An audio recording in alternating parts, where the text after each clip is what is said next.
নিজের বাড়ি না তারপরও কীভাবে স্বপ্নে ছাদ বাগান করতেছে এই ভিডিওটা আপনাদের সাথে শেয়ার করবে। হ্যালো এভরিওয়ান, আসসালামু আলাইকুম। তো সকাল সকাল আমি ঘুম থেকে উঠে ছাদে চলে গেলাম। বেগুন গাছে দেখি মাশাআল্লাহ দিলে ভালো বেগুনই হয়েছে। আর এদিকে হলো আলু গাছ লাগাই দিতেছিলাম। আলু গাছে কোনো ঠাল লাগালে কলম হয়ে যায়। আর দেখেন কিচেনের খোসাগুলো আবার আমি দিয়ে দিতেছে। আমি কলম কিচেনে যতদিন থেকে ছাদ বাগান গাছ লাগে ততদিন পর্যন্ত কলম আমি কিচেনের খোসা ফালাই না। তো পুদিনা পাতা টপ চেঞ্জ করছিলাম, কারণ ওই টপটা আমার ক্যারেটটা পুরো ভাঙিয়ে গেছে। এদিকে বিলাতি ধনিয়া পাতাও চেঞ্জ করছি, এগুলো সব চেঞ্জ করতেছে। দেখেন ভেন্ডি হয়েছে, ভেন্ডিতে মানে এসে কাইটে নিয়ে যাব। আর এদিকে হলো কিভাবে ছাদ বাগান করলাম। আসলে আমাদের বাড়িওয়ালাটা অনেক ভালো, মানে করতেছে কিছুই বলে না। হয়তো এই জায়গায় থাকে না, সে থাকে উত্তর, আর আমাদের ফ্ল্যাটে থাকে না, যেহেতু আমরা ভাড়া থাকি। তারপরে পারমিশন নিয়েই করছি, বলছে আচ্ছা করো, সবাই মিলেমিশে থাকবা।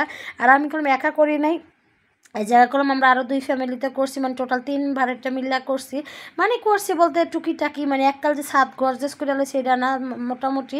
আর এদিকে হলো ছাদে আমি কিছু আজকে ছাই দিব। গাছের গোড়া আমার একবার মাটি মুটি সব ধুয়ে গেছে। আর যেই বৃষ্টি হইতেছে ধোয়ার এই কথা, কারণ কি অনেক প্রচুর বৃষ্টি হইতেছে কলম। তো যাই হোক, এদিকে যে ভেন্ডিগুলো কাইটা কুইটা সুন্দর করে যে ক্যারেটে যে পাখির আবর্জনা এগুলো সবে আমি গাছের গোড়া দিয়ে, যে বললাম না সহজে কলম গাছে যেগুলো দেওয়া যাবে সহজে কলম আমি এগুলো ফালাই না।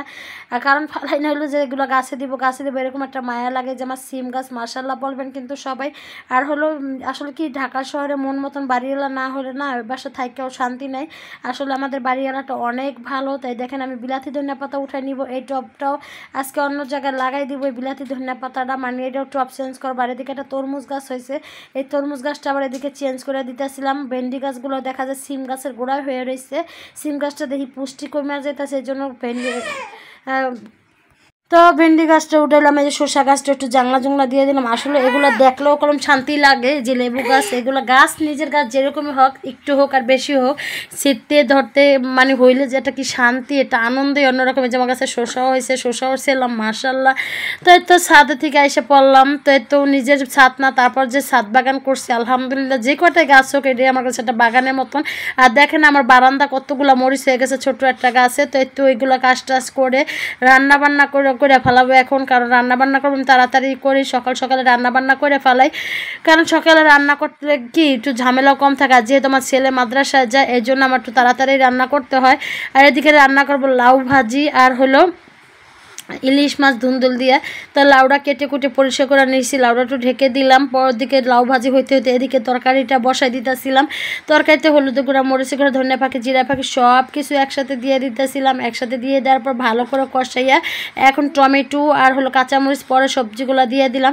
আসলে কথা বাড়িওয়ালা ভালো না হলে ঢাকা শহর থেকেও কোনো শান্তি নেই। আসলে আমাদের বাড়িওয়ালাটা এত ভালো মানে সত্যি কথা, যেটা সে এই বাস ফ্ল্যাটে আসো না, যখন টাকার দরকার তখন হচ্ছে বিকাশের মাধ্যমে আমরা টাকা পাঠাই দিই। মানে আগে দেখা যায় 2-1 মাস পর আসতো, এখন তো আসেই না একবারে। আর অনেক ভালো দেখা যায়, মাঝে মধ্যে ফোন টোন দিয়ে খোঁজ খবর নেয়, আলহামদুলিল্লাহ অনেক ভালো। তো যাই হোক, রান্না বান্না করার পরে যে গতকালকে আমি হলো ধনিয়া ভিজিয়ে রাখছিলাম, তো এটা আজকে সেকে সুতি কাপড়ে দিয়ে রাখবো। দিয়ে রাখার পরে হলো করবার বিকালবেলা বাচ্চাদের একটু ফ্রেঞ্চ ফ্রাই ভেজে দিলাম। আর এদিকে হলো এটা খাওয়ার পর বাচ্চারা একটু ফল খাইতে চাইলো, ফল খাইতে দিলাম। তো যাই হোক, ভিডিওটা কেমন লাগছে অবশ্যই একটু কমেন্টে জানাবেন। তো আমরা এখন খাওয়া দাওয়া করবো। মাহাদি হাসানকে দিয়ে আসতে যায় পুরি নিয়ে আসছিলাম, পুরি খাইতেছিলাম, এত মজা লাগছিল পুরিগুলো। সবাই ভালো থাকবেন, সুস্থ থাকবেন, আল্লাহ।